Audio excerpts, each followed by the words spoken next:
Et bonjour, c'est Nicolas de Immobilier Compagnie et bienvenue dans ce nouveau podcast. Et avant d'attaquer, je voudrais te dire un truc, parce que je pense que tu l'as compris.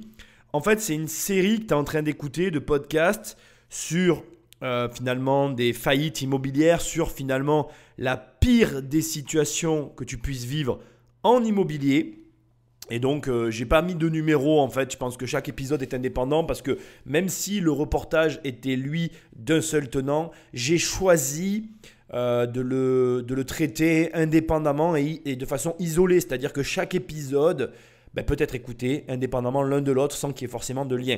Donc, dans le premier épisode, tu as vu le cadre d'une maison qui n'a même pas été construite. Dans le deuxième épisode, on a vu le cas d'un promoteur. Et là, on est dans le troisième épisode, même s'il n'y a pas vraiment de suite. Pour moi, c'est une suite d'enregistrement où on va voir une maison construite, mais pleine de malfaçons. Et je trouve que c'est… personnellement, je suis content de faire cette émission parce que si tu hésites à investir, tu vois un petit peu le pire. On est en train de voir la pire des configurations. Et note positive pour l'instant, jusqu'à cet épisode-là, on a à chaque fois vu qu'il y avait des solutions qui étaient possibles. Alors, je ne vais pas te le cacher, je n'ai pas envie de faire durer le suspense. Ici, c'est un petit peu différent et ça va nous permettre d'ouvrir un petit peu des discussions sur ce que nous, on fait, c'est-à-dire ce que moi, je propose. En gros, l'investissement, tu vas comprendre. Il y a un lien entre l'investissement et le fait qu'une maison soit pas achevée, mal achevée, ou qu'il y ait des malfaçons dans une maison. Et tu vas voir que finalement, de toutes les situations, la pire, en tout cas à mes yeux, c'est celle qu'on va analyser, découvrir ensemble dans cet épisode. Alors, je suis super content de te retrouver comme à chaque fois. J'ai la patate, j'espère que toi aussi. Et sans plus de transition, on va attaquer par l'intro, puis on va attaquer sur cette partie-là du reportage. Donc, comme d'habitude, si tu veux télécharger les 100 premières pages de mon livre, tu vas sur mon site immobiliercompagnie.com et je t'offre les 100 premières pages de mon livre « Devenir riche sans argent ». Sinon, tu peux directement aller sur Amazon, la Fnac et tu tapes « riche » et là, tu vas tomber sur le livre, tu cliques et tu le reçois chez toi. Enfin, toujours sur immobiliercompagnie.com, dans l'onglet livres, tu as d'autres livres comme la SCI par exemple, qui est à 9,90 €. Allez, je fais un petit peu ma pub aujourd'hui, je suis chaud. Et tu peux aussi juste découvrir mon travail pour finalement des tarifs très, très, très, très, très abordables. Bon, bref, si jamais tu n'as pas de doute sur ce que je propose et que tu veux directement attaquer une formation, un gros morceau, dans l'onglet formation, toujours sur immobiliercompagnie.com, il y a une seule formation. Il n'y en a pas deux, il n'y en a pas 5, il n'y en a pas 10. Non, il n'y en a qu'une. Et elle s'appelle 1 million. Et oui, je t'aide à avoir 1 million d'euros de patrimoine immobilier, même si tu débutes. Ça peut paraître énorme, mais en fait, c'est l'objectif que tu dois te fixer en tant que débutant et qui est facilement atteignable. Il y a tout dans la formation. Tu cliques et on travaille ensemble.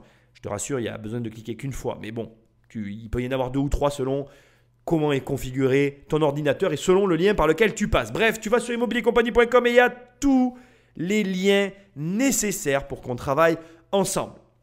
Pour finir, et c'est quand même de loin la chose la plus importante, et je te rassure, ça ne demande aucun effort, là où tu m'écoutes, que ce soit sur Apple Podcast, sur SoundCloud ou je ne sais où d'ailleurs, tu peux m'écouter sur Google, tu peux m'écouter sur Spotify, sur Deezer, enfin bref, là où tu m'écoutes, laisse-moi des commentaires et une note parce que c'est ce qui m'aide le mieux à référencer cet épisode. Et comme tu le sais sûrement, les podcasts, il n'y a pas de référencement sur le podcasting. Et donc, je t'invite à prendre le téléphone d'un ami et à l'abonner sauvagement à cette émission. C'est encore le comportement le plus sain que tu puisses avoir pour m'aider à me faire connaître. Je te remercie d'avance parce qu'on est de plus en plus nombreux autour de ce podcast et sans toi, cette aventure n'existerait pas. Et j'adore ces reportages que nous analysons ensemble. Et sans plus de transition, on va direct dans le vif du sujet. Voyons comment ça se passe quand tu réceptionnes une maison qui est mal terminée, où les travaux ont mal été faits, où il y a plein de malfaçons partout et où finalement ton bonheur, la construction de ton nid douillet qui aurait dû être ton bonheur est finalement ton enfer, ton pire cauchemar et au bout du compte, la situation inextricable de laquelle tu aurais aimé ou tu aimerais sortir le plus vite possible et où tu vas voir, c'est pas aussi simple que ce qui paraît. Bref, sans plus de transition, Patrick Magnéto. Nous sommes en Bretagne, dans la petite ville de Perros-Guirec. Il y a 2 ans, Michel, et sa femme Élodie ont décidé de faire construire. Lui est contrôleur aérien et elle esthéticienne. Pour leur maison, ils avaient un budget serré de 150 000 € et ils pensaient obtenir une maison prête à vivre en prévision de l'agrandissement de la famille. On voulait une maison à notre goût en fait, dessiner comme on voulait, avoir les formes qu'on voulait, tout simplement, ouais, voilà, une maison pour nous qui nous ressemble. Et être sûr de ne pas avoir de travaux à effectuer voilà. Après l'emménagement, après l'achat. Être sûr d'avoir une maison neuve et opérationnelle tout de suite, quoi. À l'époque, le plan dessiné par le constructeur les faisait rêver. On a une photo de profil là, de la maison, donc une maison avec un terrain bien plat, un terrain avec des arbres. Un plan est normalement contractuel.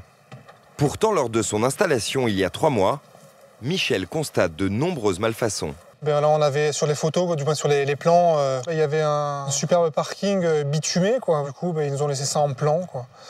L'entrée, bon, c'est moi, j'ai fait comme j'ai pu en mettant des planches de bois, en mettant de la terre, vu que c'est tout décaissé autour de la maison.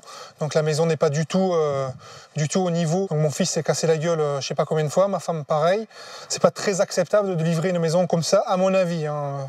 Donc ça, c'est le superbe jardin qui nous avait été dessiné sur les plans, donc avec un joli gazon, avec des arbres, un terrain plat. Et voilà, je veux qu'on respecte ce qu'il y a sur le plan, quoi. Là, il y a un gros tas de terre dans mon jardin, quoi.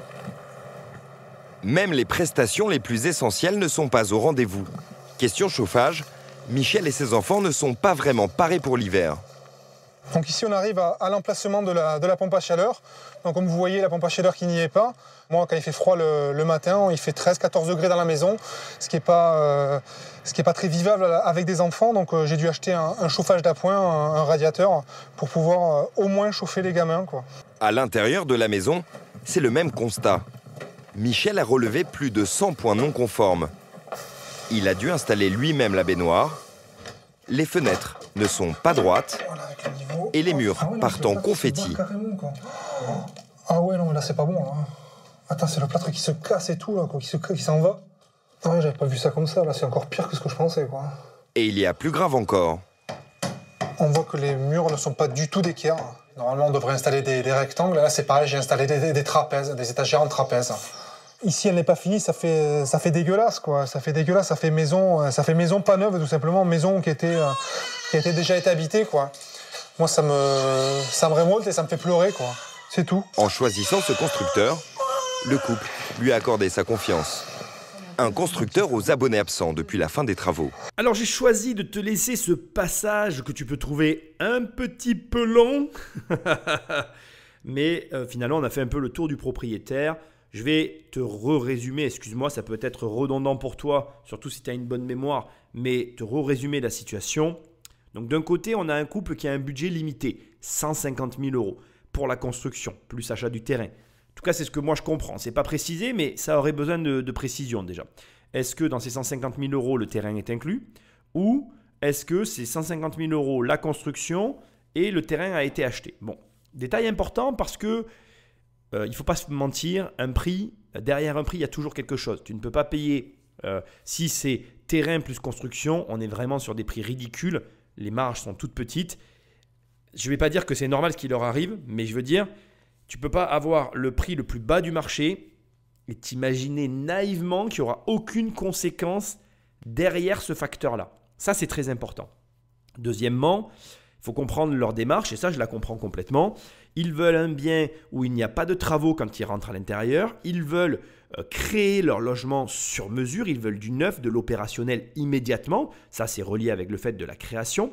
Ils veulent que les plans qu'ils ont sélectionnés correspondent aux résultats qu'ils vont obtenir. Ils ne veulent pas, comme tu l'as entendu, des planches pour rentrer chez eux, un terrain avec des mottes de terre à gauche et à droite qui n'est même pas mis de niveau. Ils ne veulent pas, personne n'a envie de ne pas avoir de système de chauffage dans sa maison. Alors ça, le coût de la pompe à chaleur, je peux t'assurer que c'est relativement inquiétant. Les finitions, bon, il fait l'état des finitions, il n'y a rien à dire sur ce point-là parce que malheureusement, je vais t'enlever un doute directement. Il n'y a aucun moyen de se prémunir, de garantir qu'on arrive au bout d'un projet sans avoir ce type de problème-là. Il faut que tu comprennes que, et je le dirai toujours, et je le dis depuis le premier jour d'ailleurs, l'immobilier, c'est avant tout de la gestion de personnes. Et même quand tu fais les travaux, tu gères aussi des personnes. Et même quand tu fais du neuf, il y a de la gestion de personnes. Ne va pas croire que c'est facile. Ne va pas croire qu'il n'y aura pas de problème. Oui, tu gagnes de l'argent. Oui, il y a des gros bénéfices à la clé. Oui, c'est intéressant. Oui, c'est scalable. Oui, quand tu dors et que ça tourne et que tout a été mis en place correctement, tu ne regrettes pas de l'avoir fait. Mais, et le mais est à prendre en considération, avant d'en arriver à ce résultat, tu vas... Je ne vais pas employer le terme parce que ça serait vulgaire, mais tu vas devoir le grimper, l'Everest. Et c'est parfois éprouvant. Tu vas avoir des passages de solitude. Tu vas avoir des moments où tu vas dire « Mais PUTAIN, pourquoi je fais ça? Mais pourquoi donc je me suis embarqué dans ce délire ?» Et crois-moi que là, je te le dis en toute transparence, c'est ce qu'ils se disent. Ils se le disent depuis un moment. Et je pense très sincèrement qu'ils ont accepté le reportage, pas par fierté, pas pour montrer l'état catastrophique de leur maison, mais parce que pour eux, c'est un vecteur, c'est un point de pression, c'est un vecteur par lequel ils se sont dit on va passer par là pour que les gens voient ce qu'on nous a fait et peut-être que le constructeur va réagir. Ce que j'ai tendance à croire moi aussi, et j'aurais sûrement fait pareil si je n'avais eu aucune ressource. Ce qui veut dire, et tu vois très très bien, tu me vois arriver de loin, ne te lance pas dans de la construction en t'imaginant que ce sera plus simple que la rénovation. Ça n'est pas vrai. Ça n'est pas grave, mais ça n'est pas vrai. C'est-à-dire que quand je dis que c'est pas grave en fait ce qui leur arrive. Très sincèrement, si tu veux mon opinion personnelle, je suis du métier, dans ce que je vois là, pour moi, on va dire que le gros œuvre a été fait. Ils le savaient peut-être pas, et là c'est pareil, c'est un manque de connaissances et de formation. Ils ont des points de pression déjà naturels, ne serait-ce que par rapport aux conditions en France.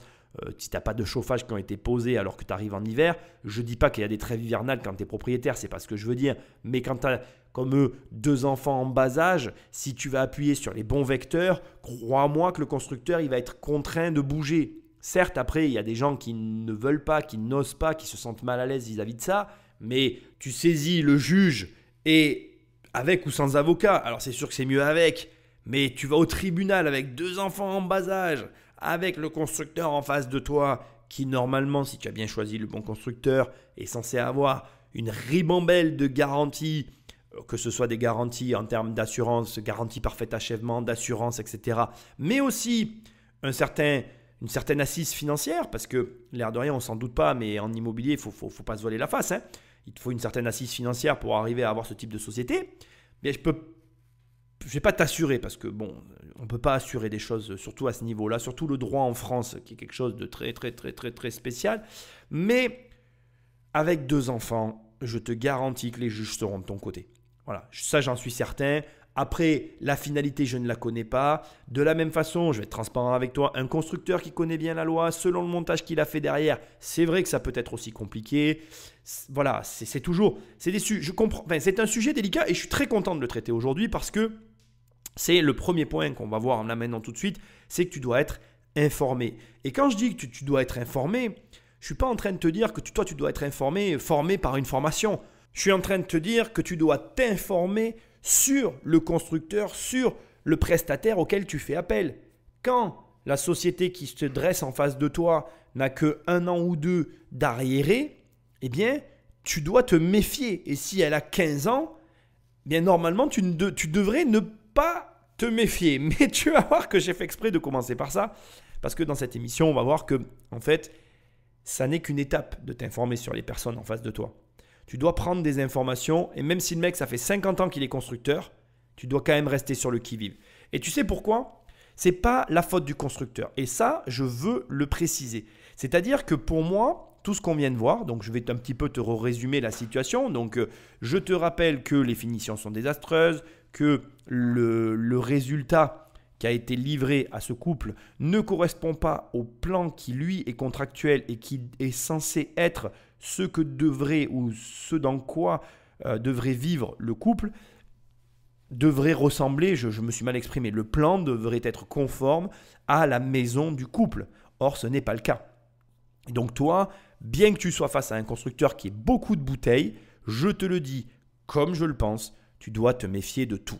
Parce que malheureusement, encore une fois, je l'ai dit dès le départ, mais même un constructeur qui a de l'expérience, il gère des gens et les gens, eh bien, il leur arrive des choses. Il n'y a rien qui empêche que ton meilleur ouvrier, ce matin-là, ce matin même, son fils ait eu un problème, sa femme l'ait laissé tomber ou il a laissé tomber sa femme ou il a pété un câblon, il décide d'aller vivre dans une autre région. Bref, tu ne maîtrises pas ces éléments-là et les personnes qui subissent les répercussions des problématiques, ben, ce sont les clients.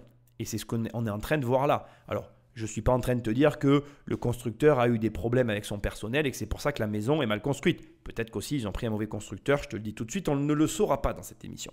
Mais moi, je suis obligé de te prévenir sur un élément fondamental qui est lié à l'immobilier. C'est que, bon déjà tu l'as compris, j'avais déjà fait une vidéo sur la chaîne que je t'invite à aller voir, l'immobilier c'est du droit des contrats. Sache que si tu signes avec un constructeur, il ne va y avoir que plus de contrats. Parce que déjà que acheter un bien immobilier, tu vas voir que tous les papiers qu'il y a à faire, c'est un truc de fou. Si tu rajoutes un constructeur, c'est des papiers en plus et des papiers hyper importants parce que, ben, comme c'est dit là, un plan c'est contractuel, mais surtout le plan, c'est ce que tu vas avoir. Et donc, si jamais tu ne vérifies pas les papiers et qu'à l'arrivée, tu es déçu parce que tu n'as pas vérifié et que finalement, il s'avère que comme tu n'as pas vérifié et que c'était mentionné sur le plan ou plutôt que c'était absent sur le plan mais que tu ne l'as pas vérifié, eh bien, tu as ce que tu as. Et ça arrive très souvent aussi. Combien on voit de personnes, et moi le premier, là récemment, j'ai fait un achat, c'était évident dans ma tête que le produit, pour te donner des détails, si tu ne sais pas un petit peu mon actualité, je fais des lives tous les jours sur la chaîne YouTube et j'ai acheté un écran tactile. Je vais te parler de mon écran tactile rapidement. L'écran tactile que j'ai acheté, on est en 2021, dans mon esprit, c'était logique qu'il allait avoir le Wi-Fi. Pour moi, je n'ai pas une seule seconde vérifié à aucun endroit que l'écran tactile n'avait pas le Wi-Fi. C'était une évidence qu'il avait le Wi-Fi. Eh bien, figure-toi que mon écran tactile n'a pas de Wi-Fi. C'est lunaire à mes yeux. J'étais assez en colère. Ça m'a même gâché l'achat à ce point-là. Mon achat a été gâché parce que je me suis dit, mais attends, donc j'aurais dû préciser qu'il y avait le Wi-Fi. Eh bien oui, j'ai signé un devis, ce n'était pas écrit dessus. Je ne me suis pas énervé plus que ça parce que c'est ma faute. Donc j'ai fait la remarque au commercial, mais c'est tout. Je n'avais qu'à m'en prendre à moi-même. Et ce que j'essaye de te montrer, c'est que même moi, aujourd'hui encore, sur certains achats, je fais l'erreur. Je ne vérifie pas, je me retrouve le bec dans l'eau et je ne peux m'en prendre qu'à moi-même. Donc, c'est très très important ce que je suis en train de te dire. Tu dois tout vérifier, mais pas que dans l'immobilier en fait. On est dans un monde où les marges se réduisent pour tout le monde. Elles se réduisent, elles se réduisent, elles se réduisent. Les gens essayent de gagner de tous les côtés. Tu sais ce qu'il m'a dit le commercial au téléphone? Il m'a dit oui, on a baissé les prix pour s'aligner sur la concurrence. Alors on a supprimé le Wi-Fi. Mais je ne dois pas être le seul à acheter cet écran-là et à me dire what the fuck, j'ai pas le Wi-Fi. Mais qu'est-ce qu'il me chante lui? Et la clé Wi-Fi, il me la vend 100 et quelques balles. Donc qu'est-ce que je me suis dit? Je me suis dit c'est pas grave, une clé Wi-Fi sur Amazon ça coûte 10 balles, je vais m'en acheter une, je la mettrai et puis voilà. Mais ce que j'essaie, là où je veux en venir, il faut tout vérifier. Et tu vas voir que cette émission va corroborer ces éléments-là et va mettre en exergue le fait que tu dois tout vérifier. Tout. Et même si c'est ton ami qui te vend la construction de ta maison, vérifie tout parce que les contrats sont les mêmes pour tout le monde. Ok? Donc là, effectivement, on a fait le tour de la maison. Il n'y a rien qui va. On va avoir quelques explications. On va analyser le reportage. À mes yeux, l'erreur là, elle est contractuelle puisque, comme il le dit lui-même, il a la chance d'avoir un plan et d'avoir, d'avoir de l'autre côté un constructeur qui n'a pas respecté un plan, qui fait office de bon de livraison. Enfin, en gros, le bon de livraison doit correspondre. Donc, je ne sais pas si tu sais comment ça se passe dans le neuf, mais tu as une visite de chantier de livraison. Alors, ce n'est pas trop expliqué dans le reportage. Il y a plusieurs éléments qui, à mon sens, sont manquants pour que je puisse réellement analyser ce reportage parce qu'à aucun moment, on nous stipule, on nous signale là où ils en sont des paiements. En fait, un constructeur, tu le payes par tranches et les tranches correspondent à une avancée de travaux. Et donc, si tu veux, par exemple, première tranche alors déjà, tu as un acompte de réservation. Donc, cet acompte, c'est un acompte de 5%, je crois. Je n'ai pas les termes en tête et je ne vais pas faire de recherche là-dessus parce que je ne suis pas constructeur. Donc, je t'invite à te rapprocher d'un constructeur. Je t'alerte juste sur le mode de fonctionnement. Là, on n'est pas dans mon métier. Donc, clairement, je t'explique comment ça fonctionne, mais je ne vais pas aller faire des recherches Google que tu pourrais faire toi-même et me faire passer pour ce que je ne suis pas. La construction, ce n'est vraiment pas mon métier et Il faut juste que toi, tu sois vigilant. Bref, tu as un acompte de réservation pour le démarrage du chantier. Et puis, par exemple, le constructeur va te dire, lorsque le hors d'eau sera livré, vous me donnerez tant. Lorsque le hors d'air, donc hors d'eau, hors d'air, ça veut dire le clos et le couvert sera livré, vous m'aurez donné tant.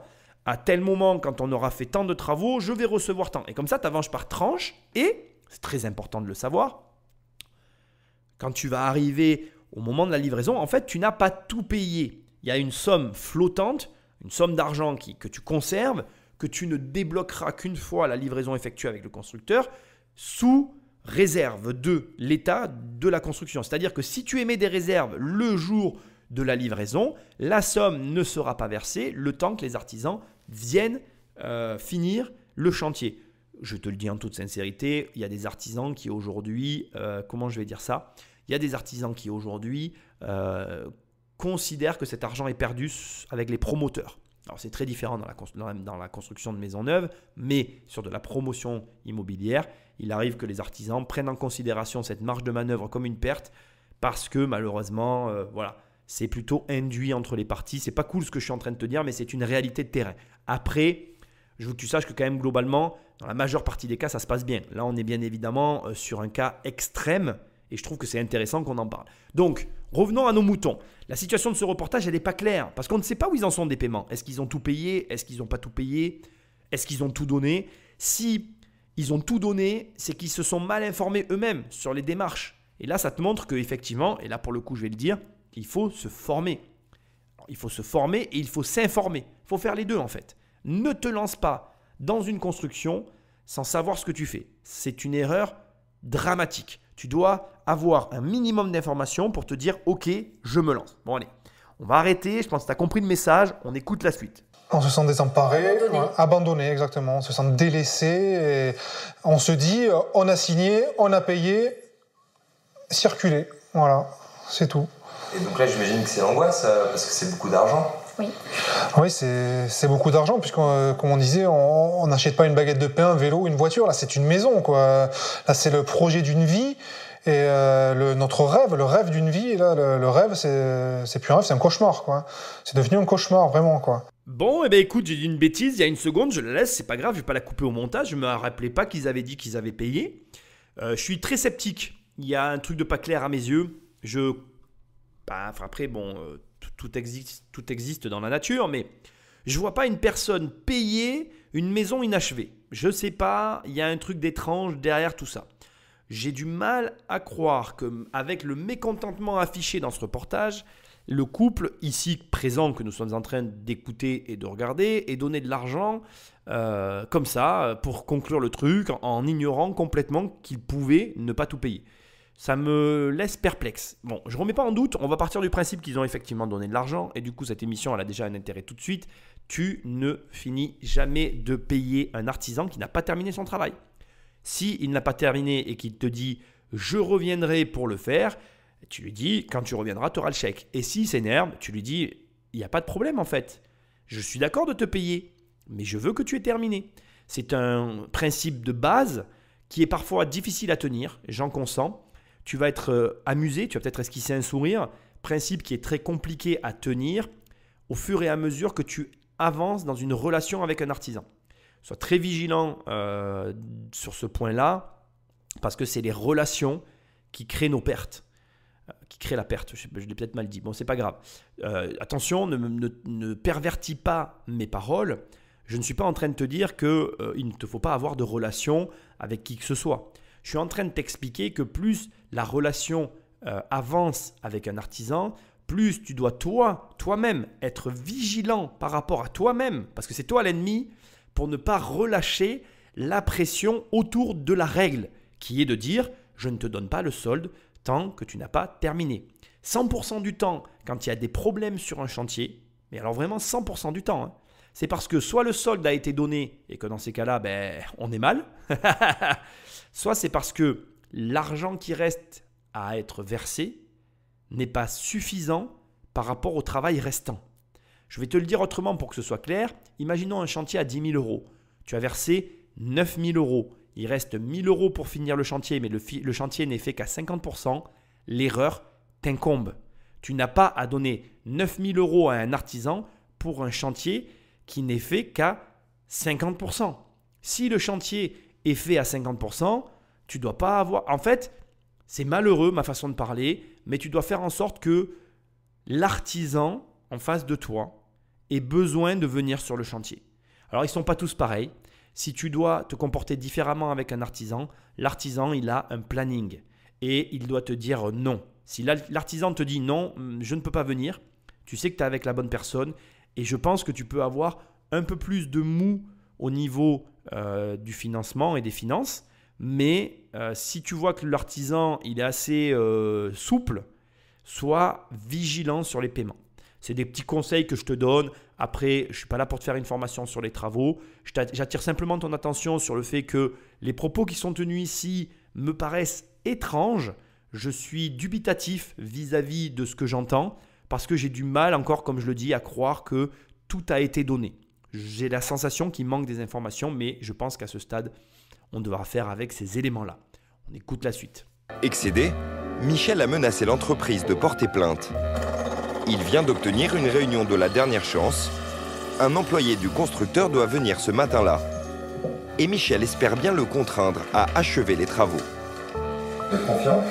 Je suis confiant, on va dire, la loi est de mon côté, mais le constructeur se croit au-dessus des lois, donc ça risque d'être un petit peu tendu. Pour filmer sans interférer dans la négociation, nous avons équipé Michel d'une caméra cachée. Là, je prends chaud complètement. Là, j'ai même pas besoin de sortir d'équerre. Les finitions bâclées, et sur l'état du jardin, il avoue carrément que son entreprise est hors la loi. À la sortie, l'homme paraît prendre la défense de Michel. Avant de partir, il promet d'envoyer une proposition de conciliation dans les 3 jours.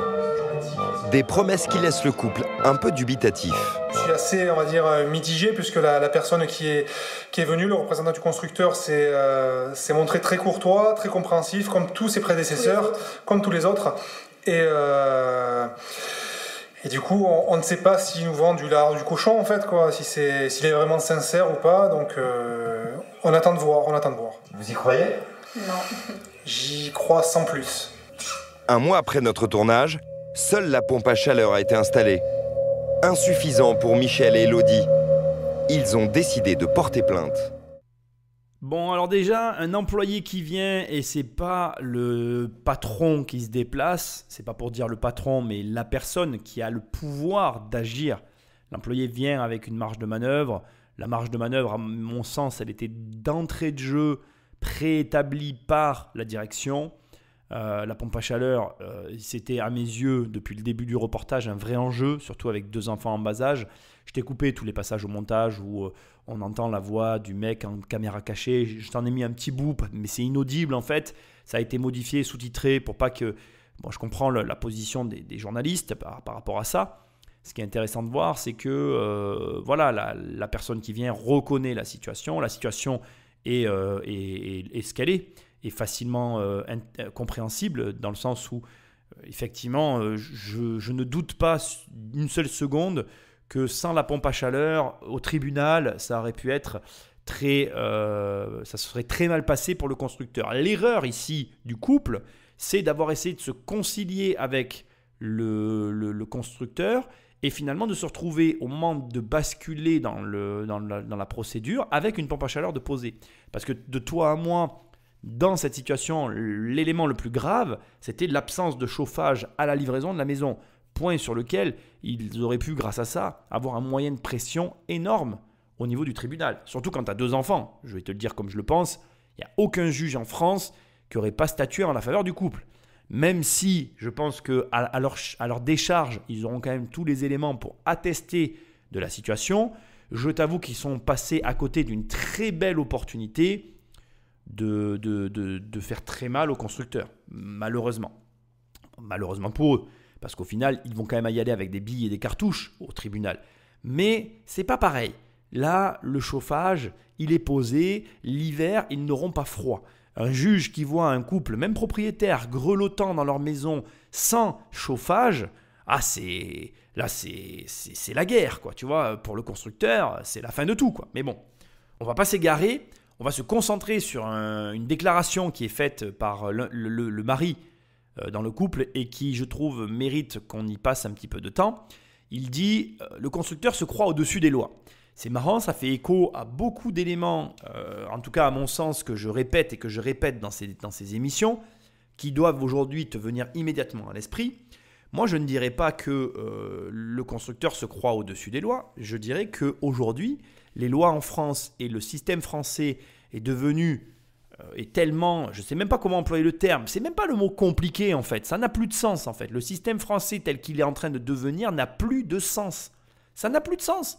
Entre les lois inapplicables, la réalité du marché, le déficit réel d'effectifs pour permettre à ce que même les trucs les plus basiques soient respectés, on en vient à des situations tellement rocambolesques que ce n'est pas en fait que le constructeur ou que qui que ce soit en France se sente au-dessus des lois, c'est qu'on en est arrivé à un stade où c'est comme, tu sais, il y a des régions en France où quand tu prends un PV, c'est plus rentable que de payer le parc-mètre. Et ça existe encore. Hein. Nous, on a un chantier quelque part où mon artisan me disait « Nicolas, il faut que tu saches que dans cette ville, c'est plus rentable pour moi de prendre un PV que de payer le parc-mètre à la journée. » Mais ça n'a pas de sens. Tu finis par te dire « Mais où vivons-nous en fait ? Qui fait ça ?» Et là, c'est pareil en fait. Et on se retrouve avec des populations qui sont complètement, mais on est complètement, je trouve même plus les mots en fait aujourd'hui. Je sais même pas comment définir ce que je ressens là, tu vois. Je dirais qu'on est dubitatif de situations dans lesquelles on se dit, on n'a même plus envie d'aller au tribunal. On a de plus en plus de gens actuellement qui font leur justice eux-mêmes. Je pense qu'à un moment donné, il va falloir qu'on se réveille aussi. Ça va pas pouvoir continuer comme ça sans que ça ne pète littéralement. Hein. Bon, ça c'est mon avis personnel. Mais je veux dire, on arrive à des points de non-retour où, comme là, un constructeur, finalement, il sait qu'il y a tellement d'inertie juridique, c'est tellement compliqué, ça sera tellement long, que finalement, après tout, qu'est-ce qui s'embête quoi ? Pour peu qu'au départ, il y ait eu, concernant les deux parties, des zones un peu opaques, et que ça s'est fait un petit peu, on va dire, pas rapidement, mais maladroitement, ma foi, tu tentes le tribunal. Chacun des deux parties a gagné de l'argent, et comme tu as des chantiers qui tournent à côté, voilà, ça sera comme ça et pas autrement. Et ça me catastrophe de parler comme ça. Je veux que tu saches que moi, personnellement, je suis catastrophé. Au lieu qu'on ait un système efficace, juste, incisif, et j'ose pas dire rapide parce que là, on tient voilà, c'est juste un rêve, mais tu comprends ce que je veux dire. Au lieu d'avoir un système comme celui-là, on est dans un système où non seulement les citoyens ne s'y retrouvent pas, mais je pense qu'une des raisons pour lesquelles le reportage existe, et on a trouvé ce jeune couple qui se retrouve encore à parler avec un des employés pour la énième fois, parce que quand tu les écoutes parler, ils te disent c'est la énième fois que quelqu'un vient, s'ils en sont à se dire j'aimerais m'entendre en conciliation, j'aimerais trouver un arrangement, un terrain d'entente avec le constructeur, c'est parce que tout le monde sait que dans ce pays, si tu vas au tribunal, mais tu sais quand tu rentres, tu sais pas quand tu sors. Et c'est pas acceptable en fait. Et finalement, je suis désolé, je veux pas faire l'apologie de toutes ces personnes qui te disent il vaut mieux partir, etc. Ou je veux pas être de ceux qui tapent sur la France. Mais finalement, avec ce qu'on a vécu comme le confinement, quand tu mets tout bout à bout, mais tu finis par te dire mais ce pays marche sur la tête en fait. C'est quoi leur problème ici ? Ils ont quoi dans leur cerveau ? Il n'y a rien, il y a du vent en fait, c'est le vide, c'est le néant, c'est le vide intersidéral. Parce que, attends, regarde, réfléchis une seconde. La justice est défaillante. Ça ne tourne pas rond. Excuse-moi de le reconnaître, mais avec le confinement, tout le monde m'a toujours dit oui, en France, les hôpitaux, c'est génial. Là, excuse-moi, avec le Covid, on est comme tout le monde. Hein. Donc, je veux dire, moi maintenant, quand quelqu'un me dit ah oui, mais en France, on a le système médical. Ah ben non, désolé, là, tu as eu la preuve qu'on ne l'avait pas. On n'a rien du tout de plus que les autres. En fait, on n'a rien, en fait. Donc, c'est vrai, tu finis par te dire mais pourquoi, en fait ? C'est quoi le délire ? Et c'est vrai que ça met mal à l'aise, en fait. Moi, ce genre d'émission, me met mal à l'aise. Parce que là, tu te dis il y a un couple qui a quand même un grave problème, il préfère essayer de trouver une solution à l'amiable qu'aller au tribunal. Et je les comprends. Dis-toi que moi, avec ma femme, on s'est engueulé une fois. Enfin, engueulé, le terme est fort. On n'était pas d'accord parce que je lui ai dit, effectivement, le tribunal avait statué que son locataire, elle a expulsé un locataire à elle, et le tribunal a statué que sur la totalité de la somme, donc elle lui réclamait 800 €, le tribunal a statué que le locataire était redevable de 300 €, je crois. J'ai dit, t'as gagné. Parce qu'en France, quand un tribunal dit que le locataire doit de l'argent au propriétaire, moi qui ai l'habitude, je t'assure que tu as gagné. Moi, j'ai perdu de l'argent avec mes locataires. Il y a beaucoup de locataires qui ne m'ont pas payé et il n'y a aucun tribunal qui m'a jamais dit les locataires vous doivent de l'argent. Moi, j'ai des locataires qui me devaient des 2000, des 3000 €. J'ai rien vu du tout. Hein. L'argent, il était dû parce que je m'excuse, ils ont joui d'un logement sans payer leur loyer. L'argent, il m'était dû. Si la justice était juste, l'argent m'était dû. Mais le tribunal a estimé que non, en fait. Et ça m'est arrivé plein de fois. Aujourd'hui, en France, quand tu arrives d'un locataire à obtenir un tiers, un dixième, un centième de la somme, moi personnellement, je te dis bravo et je considère que tu as gagné. C'est dire où on en est dans ce pays. C'est-à-dire que, bah voilà, c'est pour moi, hein, ne pas payer ce que tu utilises, pour moi, c'est un vol. Je veux dire, que tu ne payes pas un loyer ou que tu ne payes pas une télé que tu as volé à un magasin, c'est stricto sensu la même chose. Mais non, en France, pas payer le loyer. Bon, voilà, il faut comprendre. Il y a des gens qui ont des difficultés. Le propriétaire est riche. Mais le propriétaire, c'est pas forcément. Moi, j'ai hérité de personne, en fait. On ne va pas rentrer dans ce délire. C'est un débat politique. Il y en a qui vont me dire oui, mais Nicolas, tu comprends. Ouais, il faut toujours comprendre. Mais à un moment donné, à force de comprendre, on tire sur la corde et ça devient compliqué. Et il ne faut pas s'étonner qu'après, il y ait des dérapages. Voilà. Moi, je ne m'étonne de rien. Je juge personne. Ça, c'est vraiment important de le comprendre que dans mes propos, il ne faut pas que tu prennes ça comme un jugement. Il n'y a pas de jugement. Et je suis d'accord. Je saurais le reconnaître. Il y a des gens qui sont dans des difficultés profondes.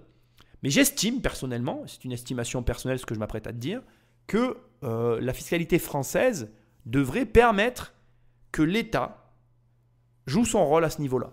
Mais pas ni les investisseurs, ni les citoyens, ni je ne sais qui en fait.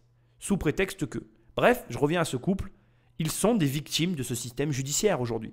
Parce qu'ils ne veulent pas avoir recours à cet appareil qui est défectueux. Défectueux. Si tu es juge et que tu m'écoutes, eh bien, tu tournes pas rond en fait. Pour moi, les juges en France, ils ont un problème.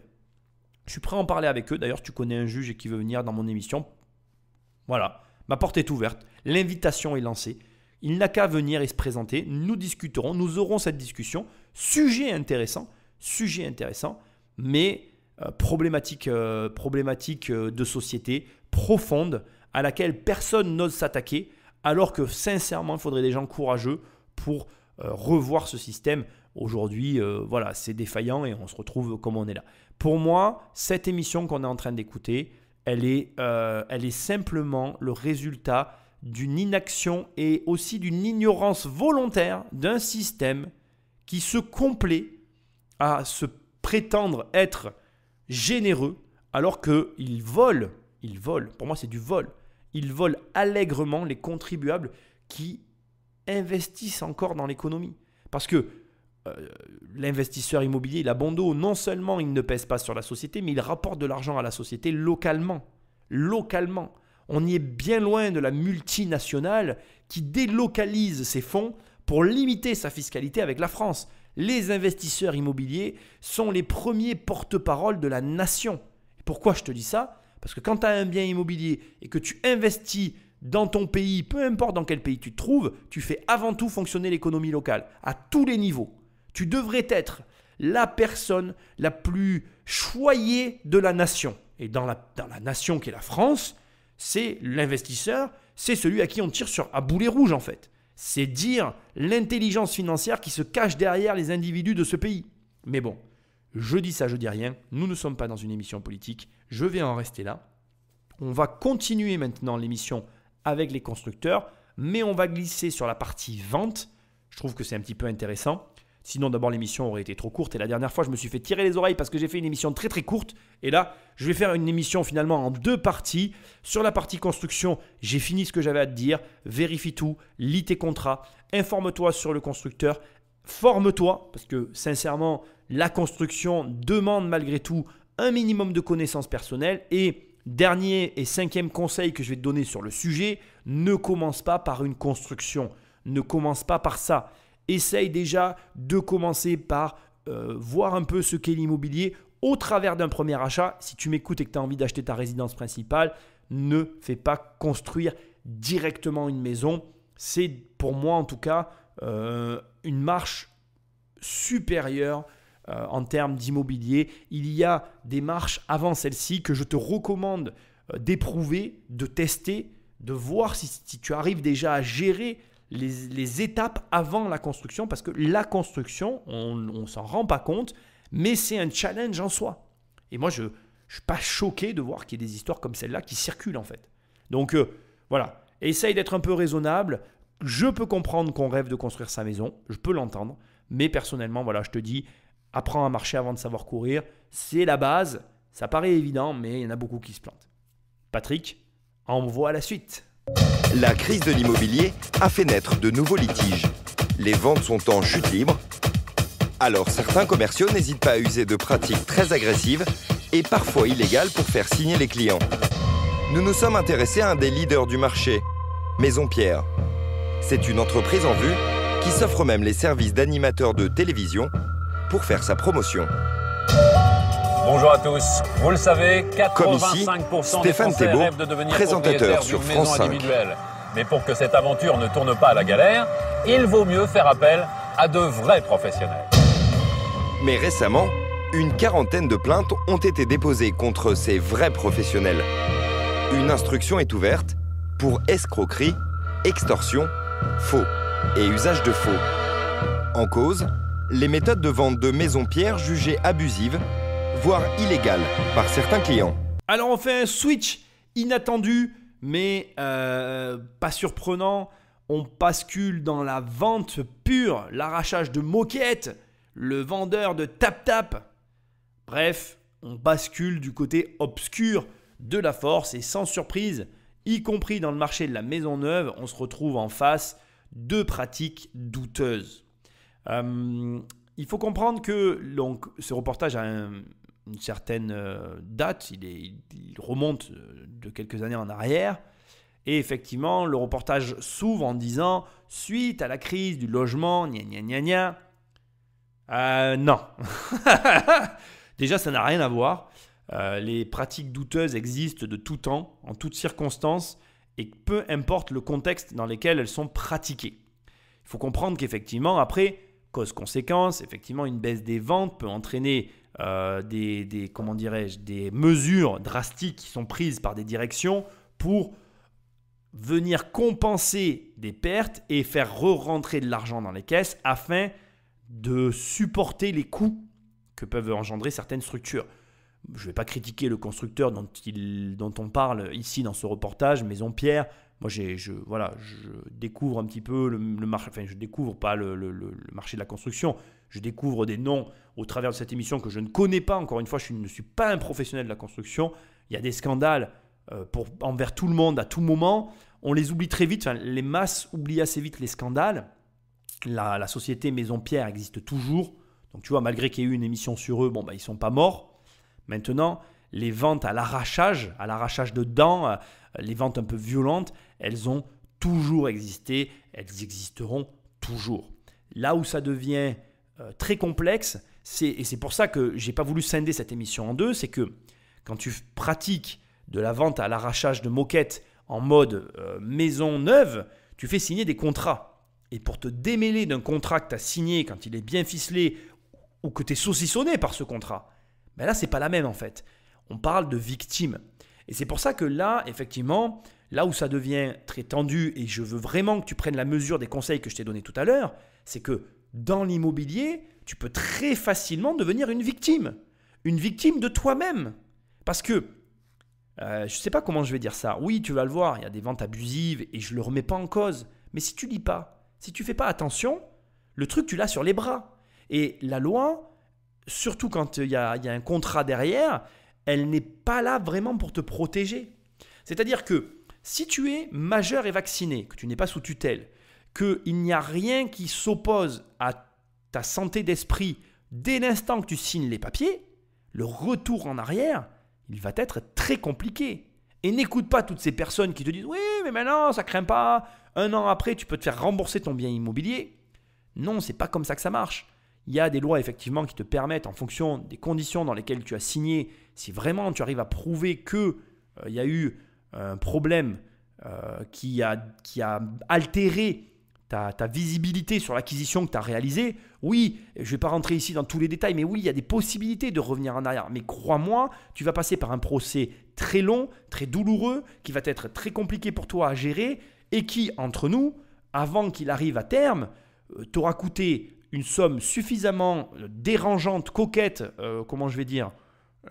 élevée, pour que tu t'en rappelles durant toute ta vie. Donc, j'insisterai jamais assez. L'immobilier, c'est du droit des contrats. On lit ces contrats, même s'ils sont longs, même si c'est écrit en petit, même si tu n'en as pas envie, même si le vendeur est sympa, même s'il semble qu'il t'a tout dit, même si tu as fait une feuille en écrivant ligne après ligne, tout ce que tu voulais qu'il fasse et que vous avez signé tous les deux. Non, tu lis le contrat que tu signes. Combien de fois dans ma vie, ou en lisant, j'ai évité des écueils, ou alors je n'ai pas lu et je me suis pris un mur. Dans l'émission, je t'en parle tout à l'heure, mais l'écran que je me suis acheté, il n'y a pas le Wi-Fi. Il n'y a pas le Wi-Fi. On est en 2021. Elon Musk fait ratterrir des fusées. On envoie des fusées dans l'espace. Maintenant, on les fait ratterrir. Un truc qu'on croyait impossible. Et je veux dire, ouais, on te vend un écran sans Wi-Fi, quoi. Bon, ça paraît lunaire, mais j'ai pas lu. Je peux m'en prendre qu'à moi-même. Je ne me suis pas énervé. Je l'ai fait remarquer, mais je ne me suis pas énervé. Et ce que j'essaye de te dire, c'est que oui, tu vas le voir, il y a des pratiques douteuses, oui, il y a des vendeurs à l'arraché, mais tu es responsable. Et à moins que tu sois sous tutelle, à moins qu'il y ait quelqu'un qui gère ta vie à ta place, tu n'arriveras pas à faire avaler la pilule à qui que ce soit que tu n'avais pas vu ceci ou cela. Ça s'appelle de la négligence. Et si tu es négligent en immobilier, que ce soit dans la construction, dans le neuf, dans l'ancien, bref, dans tous les domaines que tu veux dans l'immobilier, si tu es négligent, crois-moi, tu vas avoir un goût amer dans la bouche. Et non seulement tu vas avoir un goût amer dans la bouche, mais tu vas perdre de l'argent. Et il n'y a pas besoin de faire une formation pour comprendre ce que je suis en train de t'expliquer. Donc je te mets en garde. Là, on va voir des techniques de vente qui peuvent justifier que tu vas te faire avoir, mais ça ne justifie jamais, à aucun moment, que tu ne lises pas le papier qu'on te donne. Patrick Magnéto. Nous avons rencontré un ancien cadre de la société qui était encore en poste il y a 6 mois. Eric était alors directeur d'agence. Actuellement en recherche d'emploi, il préfère témoigner anonymement des méthodes commerciales de Maison Pierre. C'est une méthode où vous prenez en étau un client, si possible primo-accédant, qui n'a aucune connaissance finalement de la construction d'une maison individuelle, et vous le pressurisez à bloc jusqu'à ce qu'il signe le contrat de construction. Pour ça, il n'y a pas de limite. On peut rester 3 heures, 4 heures, 5 heures. Je suis même resté 6 heures une fois chez un prospect jusqu'à ce qu'il signe son contrat de construction. L'objectif pour les commerciaux, c'est d'obtenir un chèque de réservation dès le premier rendez-vous. Et pour ce faire, tous les coups semblent permis selon Eric. La première chose qui était demandée bien souvent, c'était de voir avec leur entourage, la famille, s'ils avaient la possibilité de pouvoir leur prêter, quand eux n'avaient pas cette somme, bien évidemment. Et puis si vraiment on s'apercevait que ce n'était pas possible, à ce moment-là, on n'hésitait pas à emmener les clients auprès d'organismes financiers qui leur faisaient un crédit revolving sur place, dans une grande surface, quelle qu'elle soit. Ça met des gens dans des situations infernales. C'est dégueulasse. C'est dégueulasse. Bon, là, le témoignage à découvert, il n'est pas glorieux. Ça fait un petit peu, je ne sais pas si tu remarques, pour moi, ça fait un petit peu viol, tu vois. Les termes employés en ordre, c'est méthode, prise en étau, primo-accédant, pas de connaissance, pressurisation à bloc, pas de limite. Avec l'objectif de signature. Je n'ai pas dit que c'était un viol, mais tu vois ce que je veux dire. Il est resté jusqu'à 6 heures avec quelqu'un pour obtenir un chèque au premier rendez-vous. Il essaye, et après on parlera après de la méthode de crédit, parce que bon voilà, rapidement je l'ai coupé au montage, mais là tout de suite, je vais te lire le fascicule qui circule dans l'entreprise pour les commerciaux.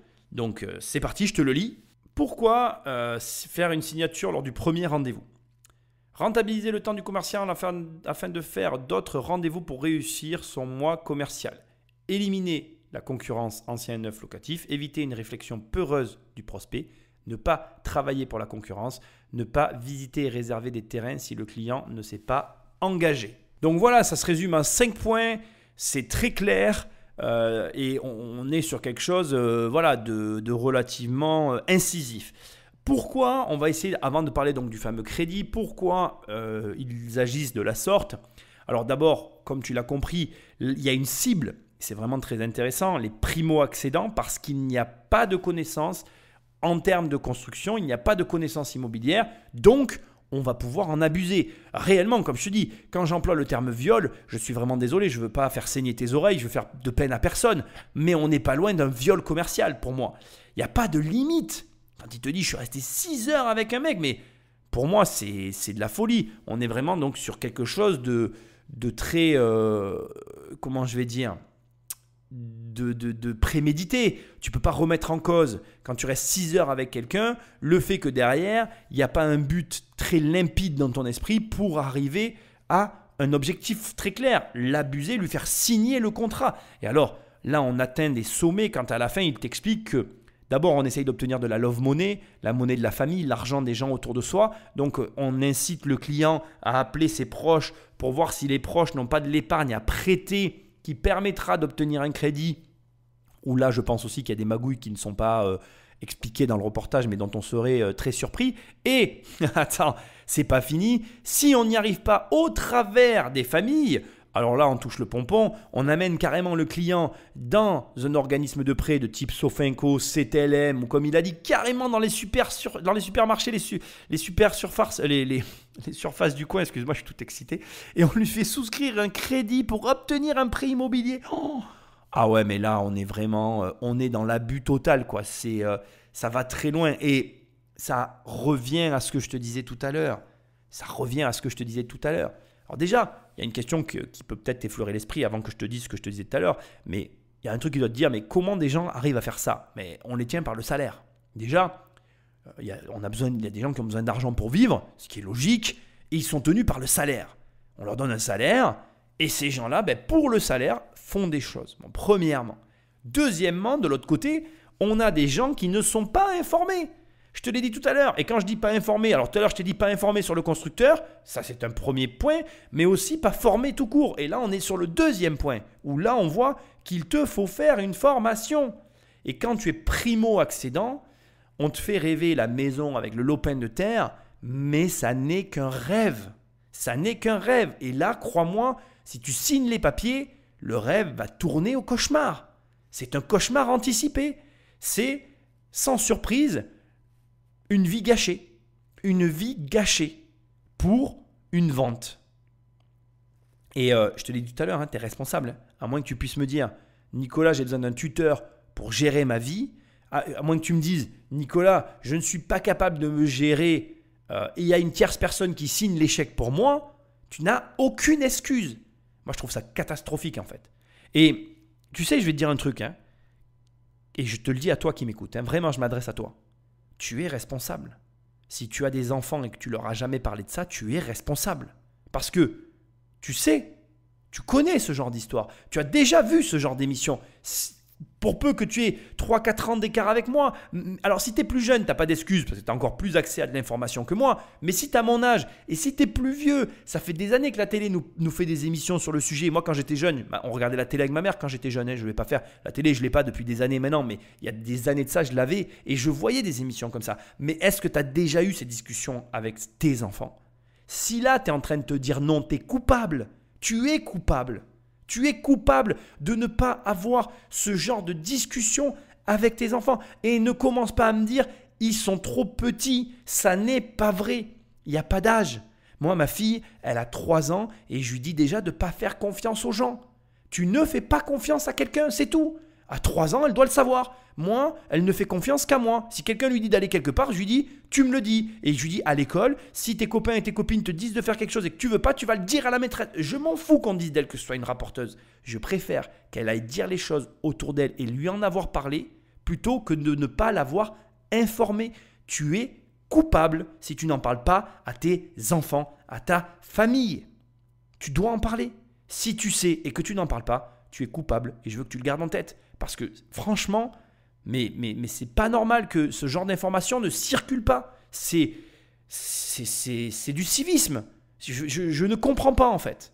Voilà. Donc, tu n'as plus d'excuses. Je veux qu'après ce podcast, tu en parles autour de toi. Et même si les gens te disent « Ouais, je sais », parle-en quand même.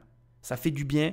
Il n'y a pas de honte de faire ce genre de piqûre de rappel avec les gens autour de soi. Il n'y a pas de honte de dire à quelqu'un autour de toi, tu sais, si tu signes un contrat et que tu as un doute, tu peux m'en parler. Je serai là pour toi.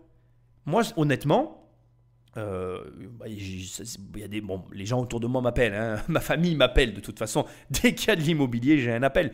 Les gens le savent que je rends service. Je ne fais pas que ces émissions pour de l'argent ou pour mes formations. Je suis comme ça dans la vie et je crois que tu dois l'être aussi. Si tu t'intéresses à tout ça, tu as un devoir moral autour de toi, auprès de tes enfants, de les informer de ce genre de pratique. Parce que derrière, dès qu'il y a un contrat, tu te fais avoir, tu t'es fait eu. Et il y en a tellement qui se sont fait avoir, mais dans tellement de domaines. Les marchands de photocopies, tu veux qu'on en parle ? Moi, je me rappelle, je me prenais le bec avec les marchands de photocopies parce que, de toute façon, je vais te dire un truc. Dès l'instant que tu es en face de quelqu'un qui ne veut pas te vendre, qui ne veut pas te proposer une vente sèche, on appelle ça une vente sèche en vente. C'est-à-dire que si les mecs qui sont là, ils veulent te faire signer un contrat rapidement sans te laisser le temps à la réflexion, dégage-toi de la situation. Dégage-toi le plus vite possible de cette situation. Bon test aussi que tu peux garder dans un coin de ta tête et qui est intéressant. Si on veut te faire signer un contrat et qu'on ne veut pas te laisser le contrat, c'est qu'il y a un loup en fait. Si tu dis à la personne, imagine je suis en train de te vendre un truc et je te dis voilà, faut que tu signes maintenant, Et si tu me réponds, Nicolas, laisse-moi le contrat, je te le signe demain. Si je te dis non, c'est qu'il y a un loup. C'est tout, c'est aussi facile que ça en fait. Si on te propose un contrat, tu dis à la personne, je veux garder ce contrat. Si la personne très calmement, tu dis vas-y garde-le, tu reviendras vers moi demain, là tu sais que tu peux presque signer tout de suite en fait. C'est limite, tu vois, dans l'autre sens. Le mec il est zen et donc il se dit pas de problème, vas-y regarde-le, prends ton temps, pars avec. On verra ça demain, on n'est pas pressé. Tu sais que le gars il attend pas après ça, donc tu es limite en confiance. Il faut quand même pas le signer, mais tu es en confiance. Par contre, à l'inverse, si le mec il te met la pression comme il est en train de t'expliquer là et qu'il veut que tu signes maintenant, tu lui dis je prends le contrat, je te le signe demain. Si il te dit non, ben, tu rentres chez toi et tu sais que tu allais te faire avoir. Bref, on arrête parce que là je suis en train de me chauffer, ça sert à rien. Tu es coupable si tu n'en parles pas à ta famille, tu gardes ça en tête. Ces consignes sont-elles toujours d'actualité ? Nous avons voulu le vérifier en nous faisant passer pour un client. Notre profil, un jeune homme de 30 ans, primo-accédant, en CDI, avec un salaire de 2500 € net par mois. Nous avons contacté la société Maison Pierre. Une commerciale nous propose de passer à domicile. Bienvenue dans mon petit chez moi. Nous filmons en caméra cachée. Avant de parler maison, elle veut calculer notre budget, documents à l'appui. Après rapide calcul, elle nous propose le modèle Noctuel pourpre. Une 3 chambres garage de 80 mètres carrés à 97 000 €. Pour pouvoir boucler le dossier, elle exige tous les originaux de nos documents. Sans nos originaux, nous ne pourrons pas faire de devis comparatif avec d'autres constructeurs. C'est la règle numéro 2 du manuel du commercial, éliminer la concurrence. Reste à trouver un terrain. Ce soir-là, il est trop tard pour aller en visite. Rendez-vous est pris 4 jours plus tard. Direction l'ouest de Paris, dans la région de Dreux. La commerciale nous emmène. Nous avons rendez-vous avec le vendeur du terrain qu'elle nous a sélectionné. Ces terrains sont situés en zone rurale. Ce sont ces parcelles en chantier. Nous voulons des informations complémentaires, comme le montant des taxes foncières par exemple. Et surprise, aucun des deux n'est capable de répondre. Autre surprise, la commerciale est venue avec une proposition de prêt du crédit foncier. 969 € par mois sur 30 ans, c'est 130 € de plus que la limite d'endettement supportable par rapport à nos revenus. Nous avons contacté le crédit foncier pour en savoir plus, mais la société nie catégoriquement être à l'origine de cette proposition commerciale. La commerciale aurait donc rédigé cette proposition de prêt elle-même au nom du crédit foncier. Ce document pourrait donc être considéré comme un faux. Depuis, la direction a donné l'ordre de ne plus émettre ces documents à en-tête du crédit foncier. Mais à la vitesse où se passent les discussions, impossible pour nous de vérifier quoi que ce soit. Après 10 minutes de visite seulement, nous n'avons vu aucune maison témoin et la commerciale nous pousse à signer le compromis de vente à l'arrière de la voiture. Et là, nouveau problème, il manque un document de base dans le dossier qui nous est remis. Le permis de lotir accordé par la mairie. Un oubli qui, là encore, rend leur proposition à la limite de la légalité. Cette signature accélérée, c'est la règle 3 du manuel, éviter une réflexion peureuse du prospect. Nous ne donnerons pas suite Mais apparemment, la technique fonctionne à merveille. Bon, alors on a un passage très intéressant qui va appuyer toujours dans la même direction. Alors comme tu l'as vu, toutes les étapes du manuel du petit vendeur de chez Maison et Pierre sont respectées.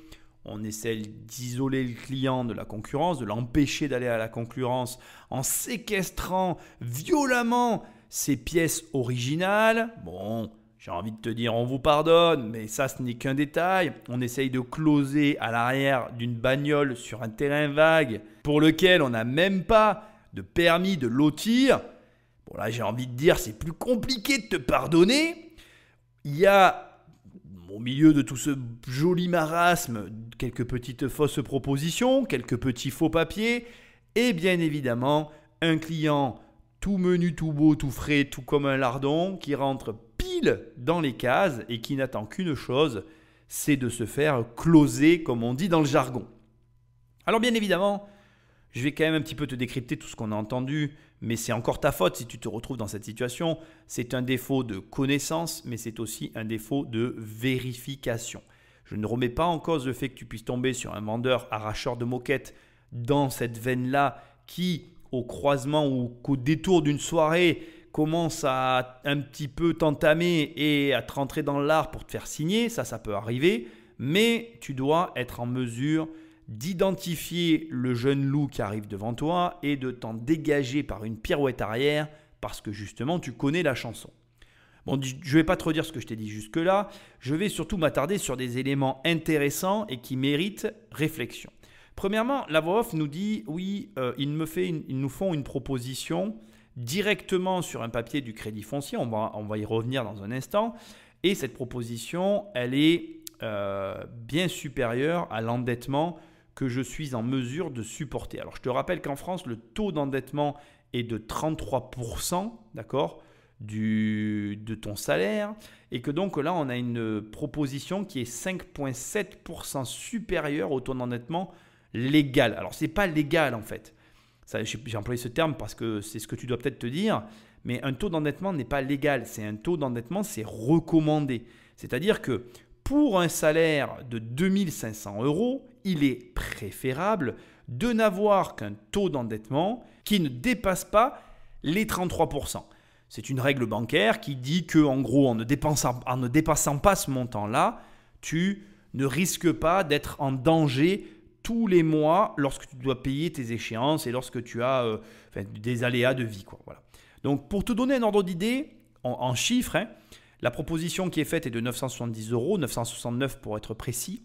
Et la mensualité recommandée, parce qu'elle n'est pas légale, est de 825 €, ce qui fait un écart de 144 € entre les deux échéances. C'est-à-dire que, en gros, la commerciale propose à son client, pour le modique taux de 3,95 ou 90, je crois, enfin un peu dans ces eaux-là, un crédit sur 30 ans de 184 100 € plus 20 500 € de frais. Donc là aussi, il y a un truc étrange, je n'ai pas pu voir sur les papiers, mais bon, on va en parler dans un instant.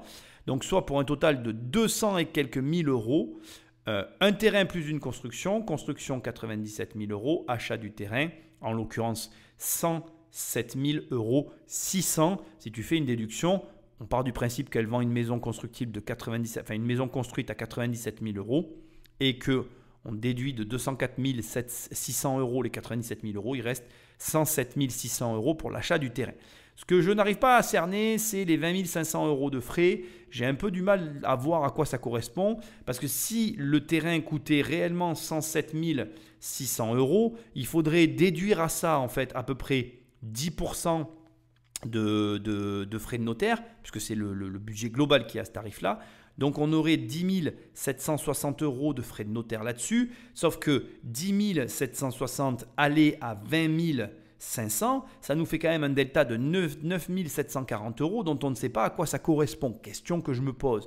Si quelqu'un a la réponse, n'hésitez pas à me l'envoyer, ça m'intéresse. Ceci étant dit, la commerciale, qu'est-ce qu'elle a fait? Elle est allée chercher le maximum de la capacité d'emprunt du client. Elle a choisi l'option 30 ans parce que comme ça, elle arrive à gratter un peu des milliers d'euros et surtout, elle est allée chercher du 38% d'endettement. Et tu pourrais te dire, mais du coup, son dossier, il ne passera pas? Eh bien non. Figure-toi que les banquiers, pour certains, montent jusqu'à 42% d'endettement. Alors ne crois pas que cette donnée que je suis en train de te donner, que je suis en train de t'énumérer aujourd'hui, elle est toujours valable. En crise, comme on l'est actuellement avec le Covid, les taux d'endettement se resserrent. C'est plus difficile de débloquer certains types de prêts.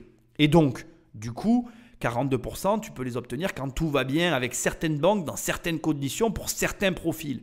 Là, très sincèrement, elle joue un peu avec le feu. Bon, autre élément important, elle a une proposition du Crédit Foncier qui n'existe plus aujourd'hui, qui était une banque relativement connue pour sa souplesse au niveau justement des taux d'endettement, puisque le Crédit Foncier, à la différence des banques classiques, était une banque spécialisée dans le prêt immobilier avec comme seul et unique objectif de faire des prêts pour de l'acquisition, soit de résidence principale, soit de revenus locatifs ou d'investissement. Et du coup, ils étaient connus pour permettre une largesse ou une certaine souplesse plus attractive, attractive que chez certains petits copains banquiers qui, eux, étaient plus fermes sur ce type de taux, ou en tout cas, montaient moins haut dans leur tolérance au niveau de l'endettement.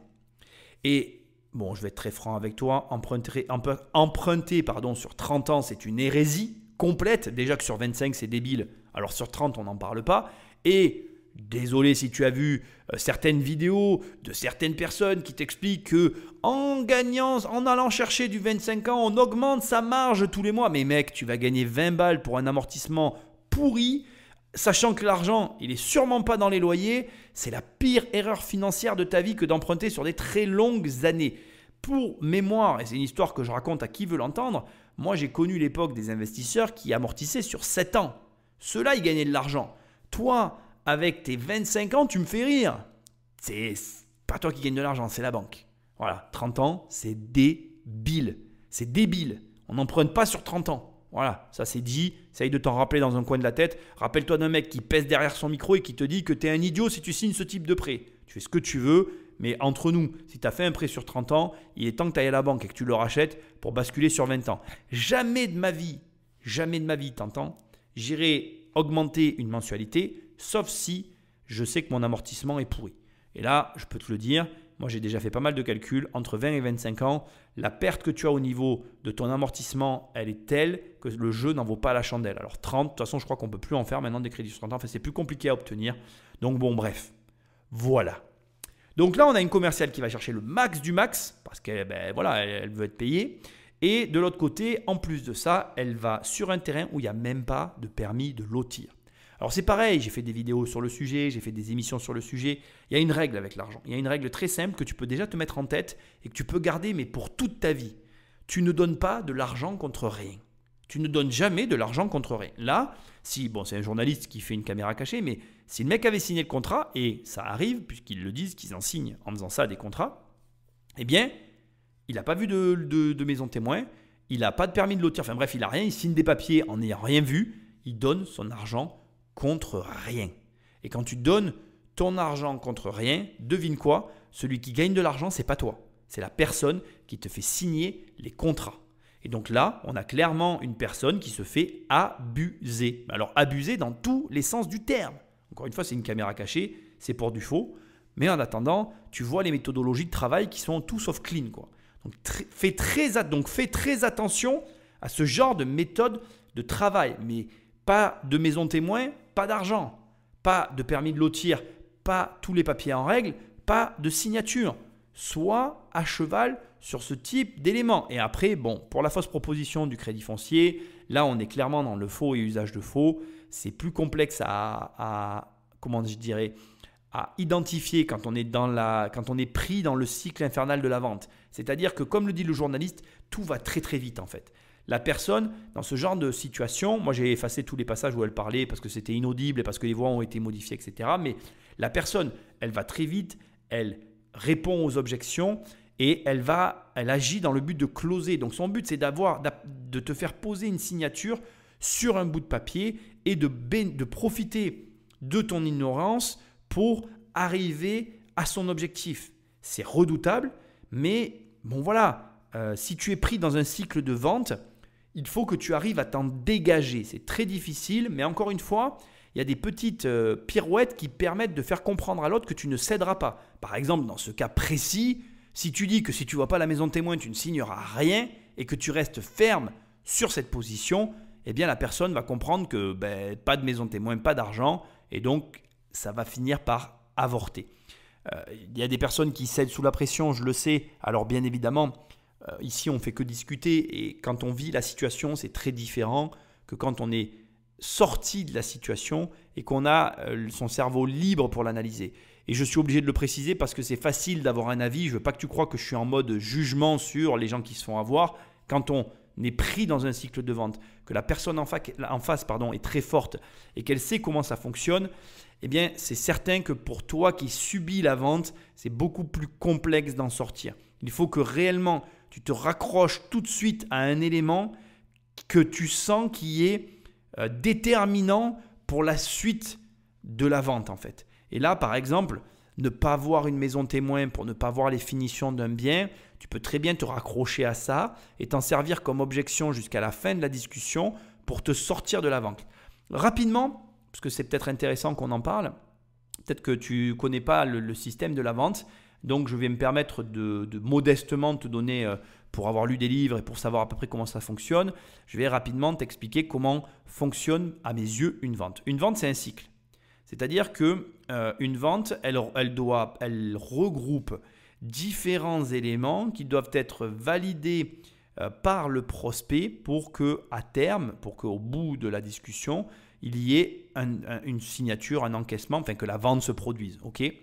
Ces éléments, en fait, le jeu d'un vendeur, c'est d'arriver à les valider dans la tête de leurs clients pour les amener là où ils veulent.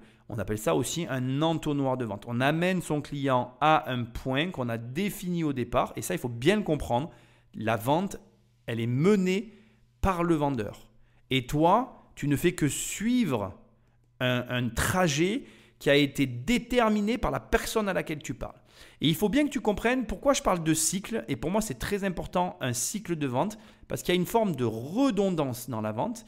C'est-à-dire qu'un bon vendeur, il va inlassablement revenir sur un point, même s'il y a une résistance, pour casser ce point et réussir à passer au point suivant comme une cascade, tu vois.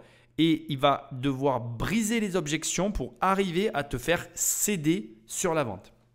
Une vente, c'est avant tout une question d'endurance dans un premier temps, mais aussi une question d'identification des blocages et de résoudre, je ne trouve pas le terme que j'essaye de dire, mais on essaye de résoudre des blocages pour arriver à, tu me suis ? Pour arriver à la vente, pour arriver à la signature, pour arriver à closer, pour arriver à faire comprendre à l'autre bien que ce qu'il fait, il le fait avant tout pour lui et que c'est la bonne décision. Bien évidemment, c'est toujours la bonne décision, surtout quand il s'agit que tu me donnes ton argent.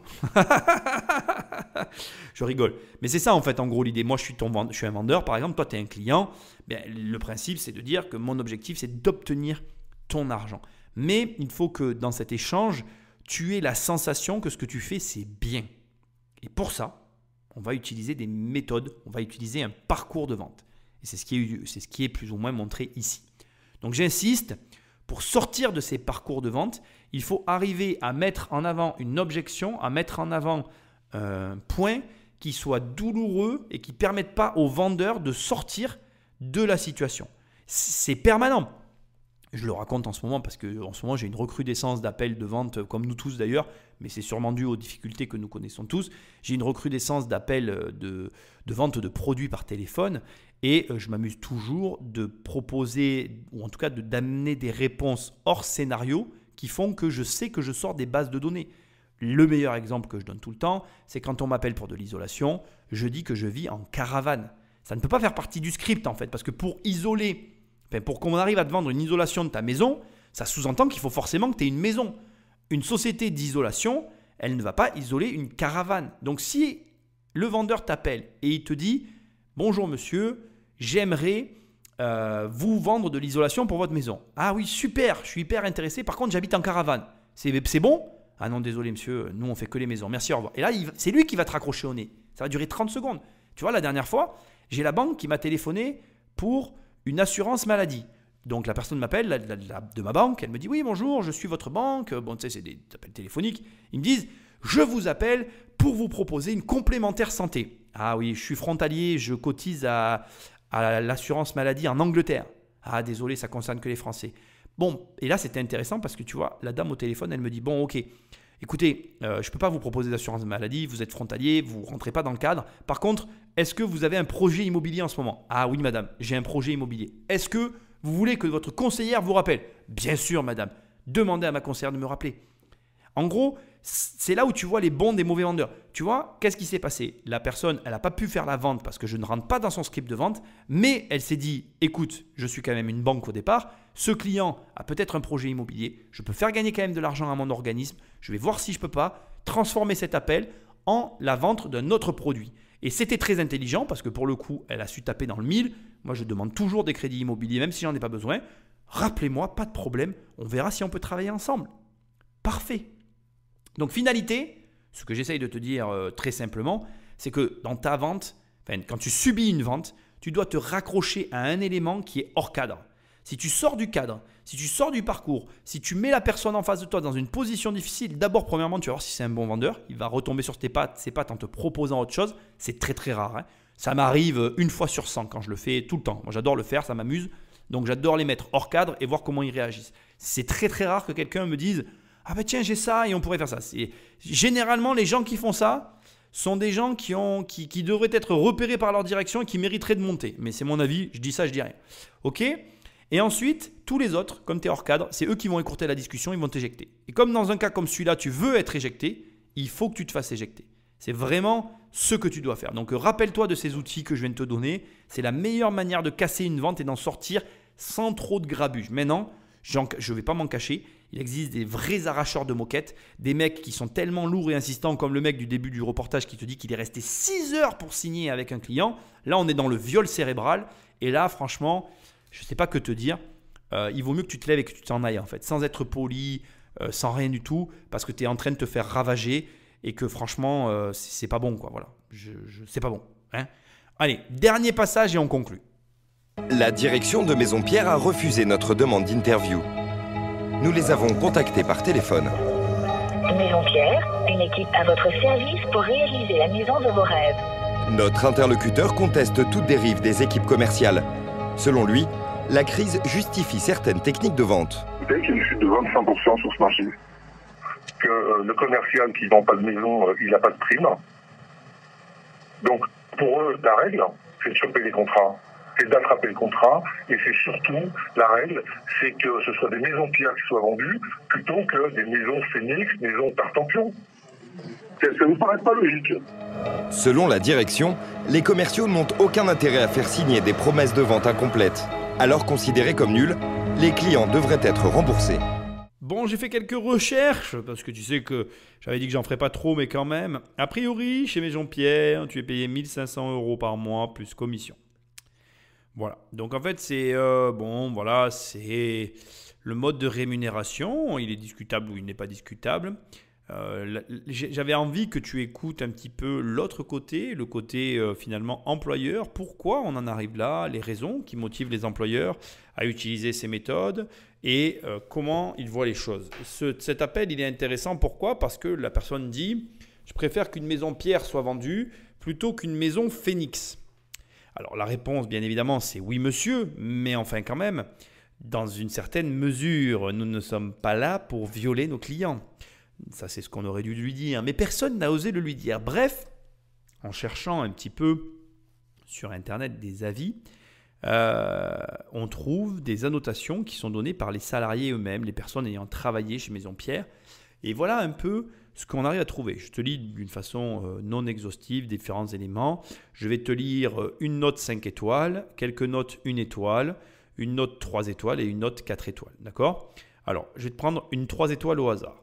Je pense que le travail chez Maison Pierre apprend beaucoup sur le métier et sur soi-même, mais comme je l'ai noté, cela reste un poste très stressant, car à tout moment, on vous demande de partir et on comprend vite que le chiffre compte plus que l'effort. Ça, c'est un 3 étoiles au milieu, d'accord? J'ai un 1 étoile qui dit « Maison Pierre est une entreprise paternaliste au management quelque peu archaïque et fonctionne souvent avec la peur. La culture d'entreprise est légèrement machiste. L'ambiance est très aléatoire et dépend des licenciements brutaux et réguliers. Il arrive que des clients ou des sous-traitants débarquent en colère, voire violents, ce qui rend l'atmosphère pesante. Seule chose positive, l'entreprise met le paquet sur les voyages et challenges commerciaux. Et là, Maison Pierre répond « Bonjour, nous vous remercions d'avoir pris le temps de partager votre ressenti. Les managers de Maison Pierre partagent une culture managériale commune construite autour de valeurs telles que l'engagement et la proximité avec leurs équipes. Nous veillons à former tous les ans les nouveaux managers afin de les accompagner dans leur mission et de les aider à porter leurs équipes vers un seul et unique but commun, la satisfaction de nos clients. Nous vous souhaitons plein de réussite dans vos projets futurs, bien cordialement, l'équipe de Maison Pierre. » Après, on a une note 4 étoiles qui dit « Management dynamique mais manquant de bienveillance à l'égard des salariés surexploités. » Autre petit 1 étoile, bonne école pour ceux qui souhaitent travailler pour un constructeur. En dehors de ça, ce job est un poisson pour l'esprit. Les commerciaux sont en garde à vue à l'agence 6 jours sur 7 quand ils ne sont pas en rendez-vous. L'ambiance est pesante, personne ne gagne sa vie correctement. À fuir. Réponse de Maison Pierre. Bonjour. Nous vous remercions d'avoir pris le temps de laisser un avis. Maison Pierre porte une attention toute particulière à ses collaborateurs et nous sommes navrés de votre expérience. Notre force commerciale est mobilisée, nos agences sont ouvertes 6 jours sur 7 et nos conseillers commerciaux disponibles pour répondre aux attentes et à nos clients, dans le respect de leur temps de repos hebdomadaire. Maison Pierre étant l'une des meilleures écoles de formation pour les métiers de commerciaux, nous vous souhaitons plein de réussite dans votre projet futur. Bien comme maintenant l'équipe de Maison Pierre. Bon, je vais arrêter là. Il y a des commentaires qui disent très agréable. Il y a un commentaire 5 étoiles qui dit très bonne entreprise professionnelle, organisée, conviviale. Voilà, donc il y a un peu de tout. Moi, je ne suis pas là pour les juger. Allez, j'en prends un autre au hasard. Je suis resté 1 mois. Tout s'est merveilleusement bien passé. Je pensais même que j'avais trouvé ma voie. On va dire ce métier me correspondait plutôt bien jusqu'à l'arrivée de la nouvelle responsable. Je n'ai que 22 ans et je trouve que servir le café et nettoyer les tasses de tous les commerciaux et de la responsable, il y a plus important à faire et c'est ce qui m'a le plus choqué. Pourtant, tout se passait bien avant son arrivée. Heureusement que partout, ça n'est pas pareil. Bon, voilà. Je ne suis pas là pour faire le procès de Maison Pierre. Ce que je veux te montrer, c'est qu'il y a tous les avis, comme partout, mais qu'au demeurant, on ressent quand même au final qu'il y a une certaine pression autour de la com. De toute façon, ne nous mentons pas, tous les métiers avec commission sont stressants parce que dès l'instant qu'il y a une com, tu recommences à zéro. Si dans ton portefeuille, il n'y a pas une manière d'avoir du récurrent, eh bien, c'est là que ça devient un petit peu compliqué, j'ai envie de te dire. Et on ne va pas se mentir, avec Maison Pierre, il n'y a pas de récurrence et de la vente sèche. Donc, il y a une forme de pression qui s'exerce sur les commerciaux. Encore une fois, voilà, on est face à des personnes qui te disent « Moi, ce qui m'importe, c'est que ce soit mes maisons qui soient vendues et pas celles des autres. » Du coup, j'ai envie de te dire, on sent que c'est un petit peu tous les coups sont permis pour arriver au résultat. C'est des modes de pensée, ça existe, on ne va pas faire comme si ça n'existait pas. Encore une fois, je pense que tu l'auras compris, l'immobilier, c'est ça aussi. Et ça, je ne veux pas que tu le mettes à côté du truc. Déjà, premièrement, je ne veux pas que tu crois que ce reproche que je suis en train de faire au constructeur n'est pas un reproche qu'on pourrait faire quasiment à l'ensemble des métiers de la vente dans l'immobilier. Quand tu travailles dans une agence, il faut quand même le savoir et j'ai vraiment envie de te faire une mise en perspective sur cette fin d'émission. Dans les agences immobilières, c'est encore pire que chez Maison Pierre. Pourquoi ? Parce que Maison Pierre, ils proposent un fixe et ils te mettent la pression. Pourquoi ? Parce que comme tu as un fixe et que tu as un salaire, j'insiste, eh bien les patrons, ils estiment qu'en échange de ce salaire, il faut qu'on rentre dans les sous. C'est une réalité économique qui existe dans le monde entier. On ne donne pas de l'argent contre rien. Si je te le dis, à toi de faire attention pour avoir ta maison, c'est aussi valable pour un chef d'entreprise qui a des employés. Il ne va pas donner un salaire contre rien, ça n'existe pas. Même dans le public, ça n'existe pas. Aujourd'hui, nos agents verbalisateurs ont des objectifs. Ça n'existe pas l'argent contre rien. Il faut qu'il y ait une contrepartie. Sauf qu'un salaire, c'est une charge fixe. Et quand tu as une charge fixe, il faut la payer tous les mois. Elle tombe quoi qu'il arrive. Et les mois à zéro, c'est les mois à zéro face à une charge fixe. Et ça, c'est chaud à assumer. Il faut que tu l'entendes. Et donc, ce que j'essaye de te dire, c'est que dans les métiers des agences immobilières, dans les métiers de l'immobilier et des commerciaux qui sont en agence, il n'y a pas de fixe. Ça veut dire que le chef d'agence, d'accord, lui, adossé à son commercial, il a 0 € de charge. Le commercial, il se réveille, il se débrouille. Pour pas dire, il se DEMERDE. Tu vois? Et donc, c'est que ça en fait. Soit tu te débrouilles dans l'immobilier, soit tu meurs. Tu n'as pas un rond. Et c'est pour ça, il faut que tu l'entendes, qu'il y a du turnover dans les agences immobilières. Parce que cette notion de 0 €, eh bien, elle est assez raide à surmonter en fait. C'est pour ça aussi que, moi comme je te le dis, quand tu commences à être face à des vieux briscards comme moi qui ont 20 années de bouteille, tu te dis, le mec, il s'est quand même débrouillé. Ça fait 20 ans que je fais de l'immobilier, ça fait 20 ans que quand je me réveille le matin, j'ai 0 €. Et c'est forcément mes opérations, qu'elles aient été à but d'achat-revente marchand de biens, que quand j'ai été agent immobilier, ça a été des commissions, que quand j'ai été gestionnaire, ça a été des loyers. Je me réveillais le matin. Alors, quand j'étais gestionnaire, alors tout ce qui est gestionnaire et comment on appelle, et gestionnaire de copropriété dans la gestion, là, tu as des salaires, c'est vrai. Mais qu'est-ce que je veux te dire? Ce que je veux te dire, c'est que dans la globalité des métiers de l'immobilier, on n'a pas de revenus. Et comme on n'a pas de revenus, on doit aller chercher son revenu.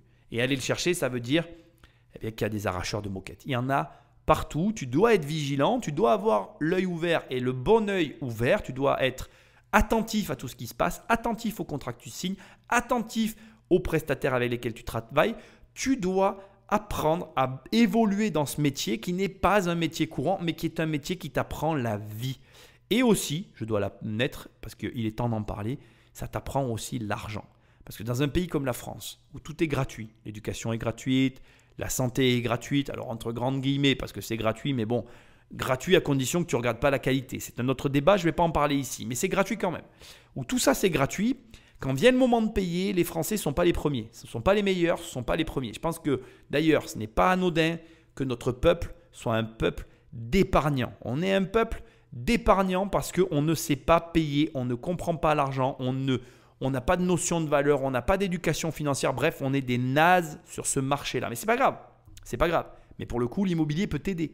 Parce que l'immobilier te met face à l'argent. Il te met face à la réalité. Il te dit, en gros, les métiers de l'immobilier, de la vente immobilière te disent, voilà, tu veux de l'argent, va falloir te lever le matin, va falloir charbonner, va falloir travailler. Donc c'est une réalité. Elle vaut ce qu'elle vaut. Tu en penses ce que tu veux. Mais il va falloir que toi, tu évolues dans ces métiers-là et des deux parties, des deux côtés de la barrière, pour les deux points. Parce que d'un côté, il va falloir que tu gagnes ton argent pour pouvoir y rester et de l'autre côté, il va falloir que tu fasses attention parce que tout le système est basé là-dessus et donc tu dois être vigilant avec qui tu travailles, pourquoi, dans quelles conditions, avec quel contrat et avec quel élément. Voilà. C'est une émission un petit peu particulière, une série d'émissions qui était un petit peu particulière, mais elle est révolue maintenant. Je suis très heureux d'avoir partagé tout ça avec toi. Pour revenir au tout début, bien évidemment, les maisons, la construction de maisons, c'est un marché à part. Je ne suis pas un professionnel de ce domaine. Ici, j'ai pris le sujet, je l'ai traité d'une façon un petit peu particulière. Je me suis laissé des libertés dans cette émission. J'avais envie de relâcher la pression suite aux deux précédentes qui étaient plus, comment je dirais, plus porteuses d'un message d'espoir par rapport à celle-ci. Au demeurant, c'est quand même intéressant de voir comment tout ça fonctionne. N'oublie pas que tout l'immobilier est basé sur ce système-là, que ton travail, c'est d'être vigilant, que tu as connaissance de tout ce système un petit peu étrange et que si tu n'en parles pas autour de toi, je te le rappelle, mais tu es responsable. C'est très facile de se dire « Ah ben je le savais », mais quand tu ne fais pas de travail de prévention autour de toi, tu es aussi responsable. Et enfin, comme d'habitude, je te rappelle que si tu veux m'aider, laisse-moi un message, des commentaires, des étoiles. C'est ce qui m'aide le mieux. Ou prends le téléphone d'un ami et abonne-le sauvagement à cette émission. Sinon, tu peux travailler avec moi en allant sur immobiliercompagnie.com dans l'onglet formation. Il y a une formation qui s'appelle 1 million. Sinon, tu peux aller télécharger mon livre, les 100 premières pages de devenir riche sans argent. Je te les offre, c'est gratuit, c'est sur mon site immobiliercompagnie.com. Je suis super content d'avoir fait cette émission avec toi. Je te souhaite bonne fin de journée, une bonne nuit, une bonne tout ce que tu veux. Bref, bonne continuation. Je te dis à très bientôt dans une prochaine émission. Salut!